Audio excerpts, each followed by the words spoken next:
시청자 여러분 안녕하십니까. 6월 30일 시사정담 시작하겠습니다. 시청자 여러분, 거대 여당의 폭주가 끝이 없습니다. 국민 여론이나 국회의 오랜 관행, 절차도 안중에 없습니다. 다수석을 무기로 문재인 정권, 민주당 정권 하고 싶은 대로 하겠다는 모양새입니다. 이상한 나라가 되어가고 있는 폭주열차의 종착역은 어디일지 서성교 건국대 초빙 교수님과 함께 진단해 보도록 하겠습니다.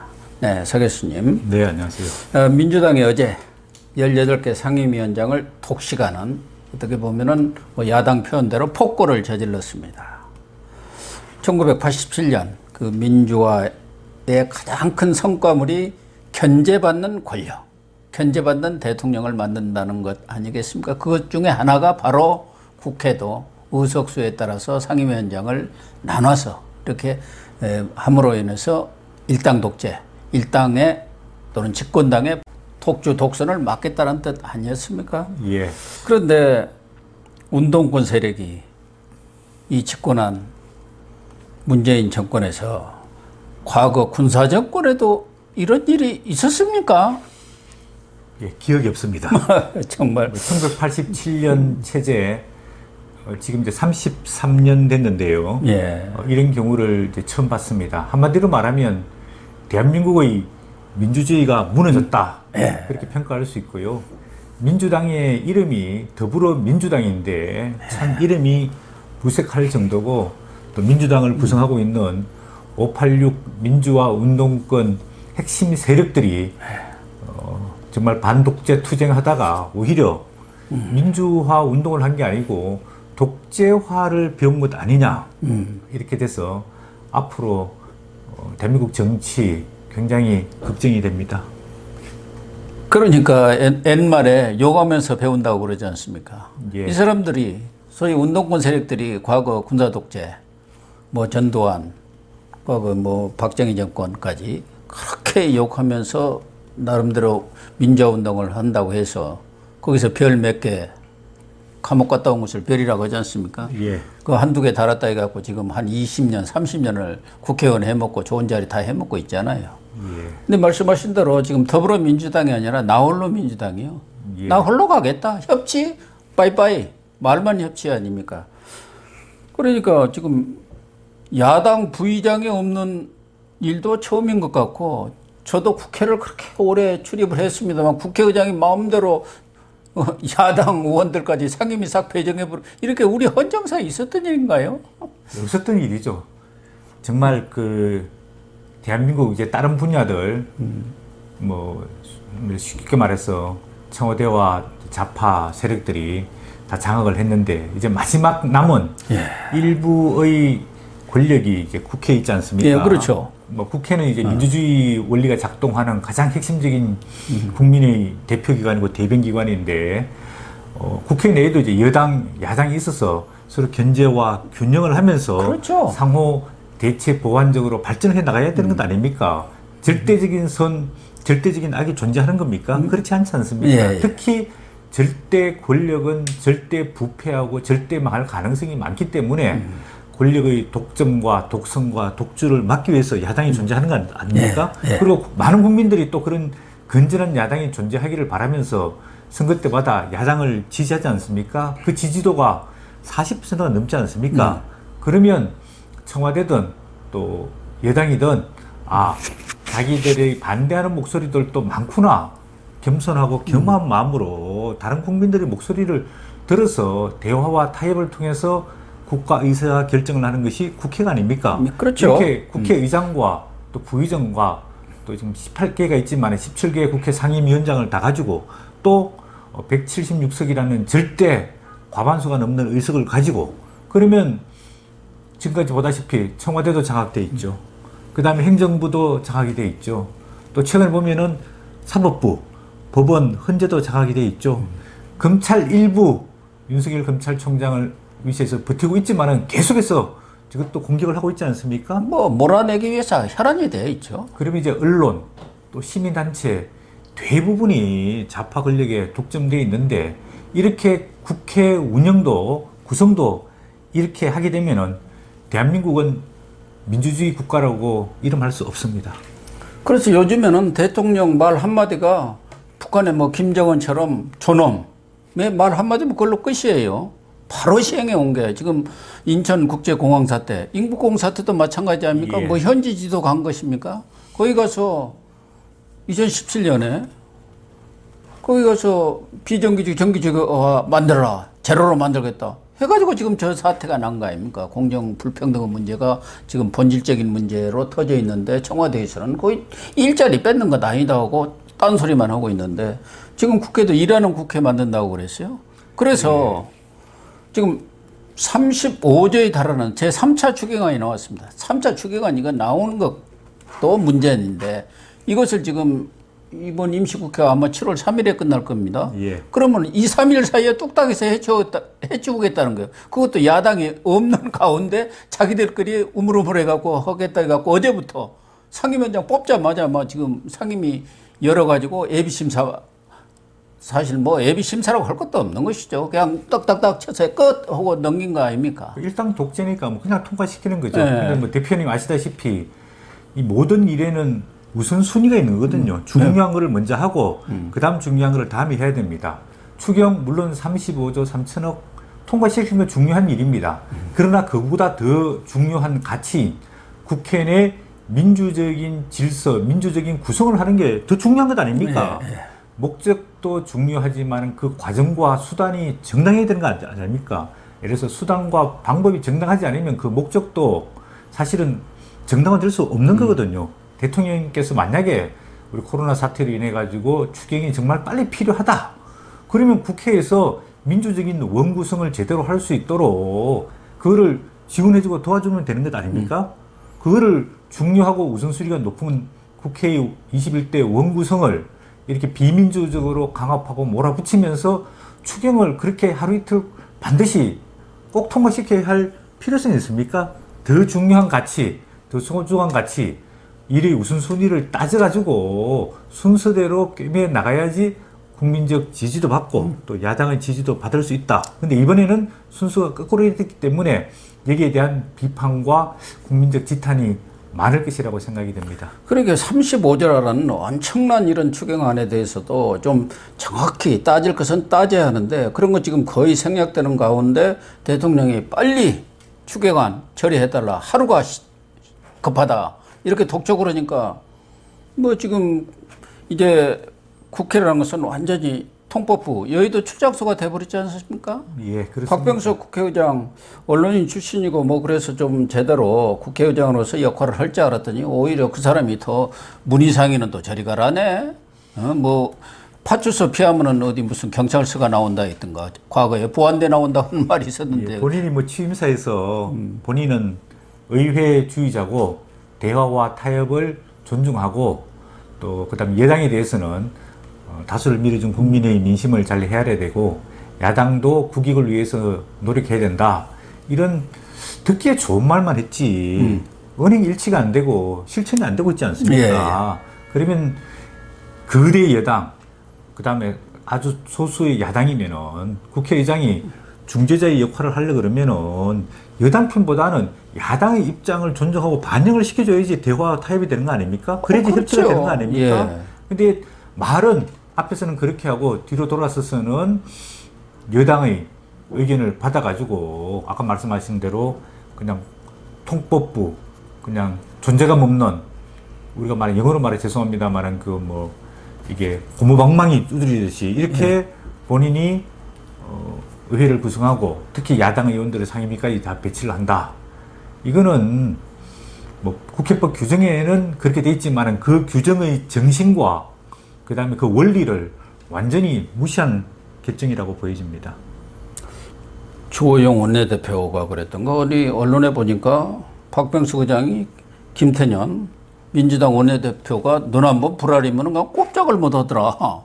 그만큼 국회의장은 원내대표의 손아귀에 있는 것 같더라. 뭐 그런 기사를 봤는데 그래서 국회의장이 과거 뭐 이만섭 의장이라든가 뭐 여러분들들 있었지 않습니까? 정의화 국회의장도 그렇고 예. 대통령의 지시에 대해서도 국회로서의 권위 입법부의 권위를 확실히 세운 그런 국회의장들도 있었지 않습니까? 예, 그런데 대한민국은 이게 이제 민주주의적인 국가이기 때문에 민주주의는 삼권 분립에 의해 가지고 서로 역할과 견제와 균형을 이루도록 되어 있지 않습니까? 예. 그러면 행정부가 있고 사법부가 있고 입법부 이 삼권 분립이 되어 있지 않습니까? 삼권 분립의 제일 핵심적인 그 수장은 결국은 국회의장이지 않습니까? 그러면 국회가 제일 기본적인 것은 행정부의 일을 그냥 통과시켜 주는 게 아니라 행정부에 대해서 견제와 균형의 역할을 하는 게 그렇죠. 국회의 기본적인 예. 의무 아닙니까? 그럼 국회의장께서 수장으로서 정부의 입장을 들어주기보다는 국민과 국가의 이익의 입장에서 국회를 목적적으로 잘 운영해 나가는 게 필요한데 이번에 보니까 역시 팔은 안으로 굽는구나. 그래서 이분도 말하는 것과 실제 행동하는 것에 상당한 차이가 있구나.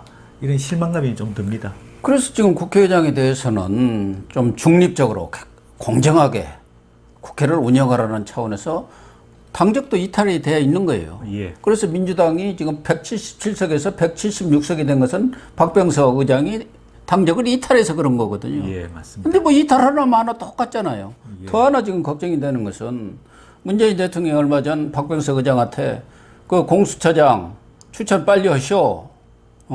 원래 7월 15일까지 그 공수처장 임명하고 발족하게 되어 있으니까 그거 하라고 독촉 공문을 보냈어요. 지금 그러다 보니까 이 공수처장을 임명하려면 추천위가 구성돼야 하고 그 7명 중에 6명이 말하자면은 오케이가 돼야 예. 이 추천이 가능한데 야당 몫이 2명 아닙니까? 예. 그러니까 통합당이 여기에 동의를 해주지 않으면 추천을 할 수가 없어요. 구조 자체가. 예, 맞습니다. 그런데 지금 흘러나오는 얘기는 그것도 이제 무시해갖고 법 고쳐버려갖고 야당의 견제권, 거부권도 없애버리겠다고 막 그러네요. 예. 이해찬이 그거 앞장서고 있네. 그 사람 집으로 갈 날도 며칠 안 남았는데 왜 마지막까지 저런 짓을 하고 있나요? 예, 이럴 경우에 아까 말씀하신 대로 국회의장께서 중심을 잡고 뭐 대통령과 행정부의 요구사항을 무조건적으로 한쪽으로 듣고 또 한쪽으로 실행하는 그런 속된 말로 해서 그냥 거수기 역할을 할 게 아니라 아까 말씀드린 일은 다 우선순위가 있지 않습니까? 그럼 국회의장은 가장 중요한 그 자기 보이는 위치가 21대 국회 원구성을 제대로 잘 해가지고 제대로 출범을 하고 또 국회가 민주적으로 잘 운영되는 게 국회의장의 역할 아닙니까? 그런데 대통령이 한마디 하고 또 행정부에서 요구한다고 해가지고 국회의장이 그걸 들어가지고 다 통과시켜주면 국회는 왜 존재하는 겁니까? 그러면 국회 없애고 청와대에서 행정부에서 모든 걸 다 공수처장 뭐 임명하고 다 하도록 법 규정을 다 고치면 되는 거 아닙니까? 지금 그렇게 고쳐버리겠다는 거예요. 예. 176석이니까 다 할 수 있거든요. 아니 그러면 이제 대한민국을 자유민주국가로 가지 말고 대한민국을 일당 독재국가라고 해야 되는 거죠. 지금 사실 그렇게 돼가고 있잖아요. 예. 그래서 제가 생각하기에는 뭐 우리가 옛말에 이런 게 있습니다. 힘이 센 자는 그 힘에 대해서 책임을 지고 또 약자는 약자로서 눈물을 흘리면서 차기를 도모를 해야 되는데 너무 강자가 이렇게 힘을 부리게 되면은 반드시 그 책임을 지게 되어 있습니다. 우리 옛날에 이런 말 있지 않습니까? 화무 시비롱이라고 아무리 예쁜 꽃이라도 시비를 못 가는 거고요. 권불 10년이다. 아무리 권세가 세더라도 힘이 강하더라도 10년 못 간다는 옛말이 있지 않습니까? 예. 이런 말이 나오게 된 것은 힘을 가진 자는 겸손하고 겸허하고 더욱더 낮은 자세로 국민의 목소리에 귀를 기울이고 또 반대편에 있는 상대방 반대편 약자의 입장 또 야당의 입장을 계속해서 경청하면서 그것도 귀담아 들어야지 오히려 본인들의 힘이 지속될 수 있다. 그런 경고죄의 의미거든요. 그래서 아마 통합당에서는 그래 하고 싶은 대로 한번 다 해봐라. 뭐 청와대 행정부도 가져가고 사법부도 가져가고 이제 국회까지 너네 마음대로 다 해봐라. 그 대신에 잘하는지 못한지에 대해서는 반드시 책임을 져라. 이제 이런 의미인 것 같은데 그런 의미를 야당이 정말 힘없는 야당이 어쩔 수 없이 저항의 목소리를 내는 것을 국회의장과 여당과 청와대가 저는 정말로 낮은 자세로 경청을 해야 된다고 생각합니다. 그러니까요. 그러니까 이 공수처도 지금 대통령이나 민주당 하는 대로 이런 식으로 해버린다는 것은 정말 이 공수처가 게시타포법이다 이렇게 비난을 받았는데 정말 그런 역할을 하려는 것 아닌가 하는 생각도 들고, 그래서 법사위원장을 그 난리 법석 이 국회가 난장판이 되면서도 찾아간 것 아니냐. 그래서 공수처장 시켜갖고 윤석열이도 쫓아내고 또 법사위원장 딱 차지해갖고 법원에서 지금 줄줄이 걸려있는 여권의 그런 재판들에 대해서도 사법거래 내지 사법농단을 하려는 것 아니냐는 그런 비판이 나오는 것 아니겠습니까? 예. 진짜 그 아까 말씀하신 대로 지금 공수처는 사실상 이게 옥상옥이고 필요 없는 기관인데 많은 국민들이 반대에도 불구하고 또 법이 통과돼 가지고 이제 임명하게 된 단계에 있는데, 이 부분도 정말 그 법 정신과 또 만약 기관을 설립하게 되면은 권력이라는 것은 결국은 권력이 주어진 대로 행사하기보다는 절제와 자제되는 행사가 굉장히 중요하거든요. 그런 측면에서 봤을 때 너무 서두르지 말고 지금 보완적인 입법들과 또 공수처장 임명 추천위원회와 이런 것들을 좀 시간을 두면서 국회 내에서 야당의 의견도 청취하고 또 일반 국민들도 찬성과 반대가 명백하게 갈리는 게 있는 거 아닙니까? 그러면 이 부분도 다시 한번 또 이렇게 좀 점검을 할 필요가 있지, 이제는 힘을 가졌으니까 이제는 나를 방어하기 위해서 모든 이런 기관들을 설치하고 또 반대하는 세력들을 제갈 물리기 위해 가지고 이렇게 하겠다, 이런 게 결국은 권력의 오만이고 독선이고, 또 그런 권력은 결국은 나중에 국민의 비판과 저항을 받아가지고 지속되지 못한다는 게 우리 대한민국 민주주의 최근세사 아닙니까? 이런 부분들을 좀 명심 각오했으면 좋겠습니다. 그러니까 이런 어떻게 보면은 비상식적인 국회 운영에 대해서 정의당마저도 등을 돌렸지 않습니까? 그래서 어제 상임위원장 선출에도 정의당이 빠졌어요. 예. 그러니까 민주당하고 짝퉁 민주당인 열린민주당인가? 그런 사람들만 모여가지고 다 선출이 된 것 아니겠습니까? 진중권 전 동양대 교수는 문재인의 운이 다했다, 이렇게 얘기를 했더라고요. 요새 진중권 교수가 가장 뜨고 있는 사람이죠. 촛불도 꺼졌고 남북관계는 파탄이고 코로나 국뽕도 이제 시들해졌다. 과연 문재인 운 다 했습니까? 예, 그거는 저희가 판단하기보다는 우리 시청자분들께서 또 국민들께서 판단해야 될 것이라고 보여지고 있는데요. 최근에 보면 이제 문재인 대통령 지지도가 확 떨어지고 있습니다. 급락을 하고 있는 그런 상황이죠. 예, 사실은 지난 2월 달까지만 해도 한 40% 초중반대였다가 이게 코로나 사태 또 총선 때 이때 조금 깜짝 올랐다가 최근에는 또 40% 중반대 이렇게 떨어지고 있는데, 결국은 대통령은 이런 일시적인 파퓰리즘 정책, 이런 정치적인 행보보다는 정말로 국가를 위해 가지고 성과를 내기 위해서 최선의 노력을 다해야 되는 거 아닙니까? 그런 측면에서 열심히 만약에 노력한다면은 임기 말까지 대통령의 지지도가 어느 정도 잘 유지될 거지만, 저희가 대한민국도 그렇고 또 미국도 그렇고 외국의 지도자들의 임기가 마지막에 가면은 급격하게 하락하는 거를 다 명시적으로 다 볼 수 있지 않습니까? 예.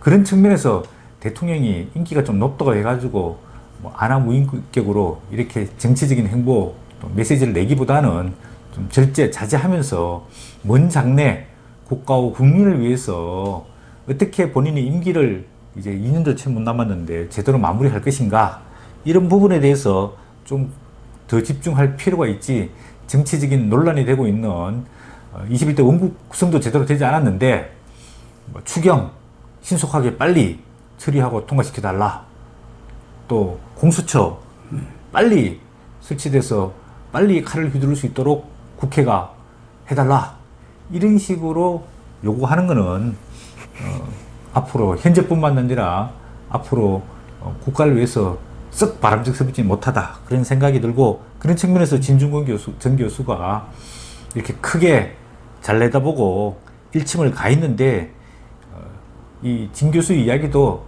상대방 비판하는 자의 목소리다, 그렇게 해서 외면하지 말고 이런 반대의 목소리를 가슴에 진정으로 고운이라고 받아들여야지 본인의 현재와 미래를 위해서 발전이 있지 않을까 그런 생각이 듭니다.